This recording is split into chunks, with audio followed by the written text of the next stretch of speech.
इंसान का जो बेसिक नेचर है ना, फिर चाहे वो मेल हो चाहे फीमेल हो, वो ऐसा नहीं है कि एक ही पार्टनर के साथ में पूरी लाइफ रहता चला जाएगा या रहती चली जाएगी। क्या होता है, एक रिलेशनशिप से हमें कुछ मिलता है और कुछ सैक्रिफाइस करना पड़ता है। जब तक ये इक्वेशन जो मिल रहा है उसके फेवर में है, तब तक हम कुछ सैक्रिफाइस करने के लिए तैयार होते हैं। क्या सैक्रिफाइस करने के लिए तैयार होते हैं? जो हमारे बेसिक डिजायर्स हैं, बेसिक अर्जेस हैं, बेसिक नीड्स हैं। ये मत समझना कि अगर आपकी किसी से शादी हो गई, या पहले के ज़माने में भी अगर किसी की, आपके पेरेंट्स की कहीं किसी से आपस में शादी हो गई, तो कभी उनके मन में ये थॉट्स ही नहीं आए, या वो कभी किसी की तरफ अट्रैक्ट ही नहीं हुए।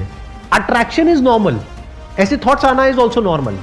कभी ये मत समझने लग जाना कि ऐसे थॉट्स ही नहीं आएंगे आपके माइंड में या सामने वाले के माइंड में। बट सवाल ये उठता है, कौन वो स्टेप उठाएगा और कौन नहीं उठाएगा। अगर दोनों करियर के पीछे दीवाने हैं, तो दोनों की प्रायोरिटी क्या है? करियर। रिलेशनशिप तो है ही नहीं, सेकेंडरी है। बट अगर दोनों अच्छे दोस्त हैं, तो उनकी प्रायोरिटी कुछ और हो गई। वो हो गई कि हमें साथ में टाइम स्पेंड करना है। अब सारी इक्वेशन बदल गई।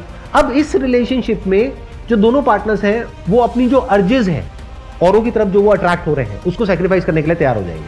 और साथ में क्योंकि दोनों को कुछ ऐसा मिल रहा है विच इज प्राइसलेस, तो उसके लिए वो कितना भी बड़ा सैक्रिफाइस देने के लिए तैयार हो जाएंगे। आप समझ रहे हो? मतलब it is basically an equation. ऐसा कभी भी नहीं था कि अट्रैक्शन नहीं था।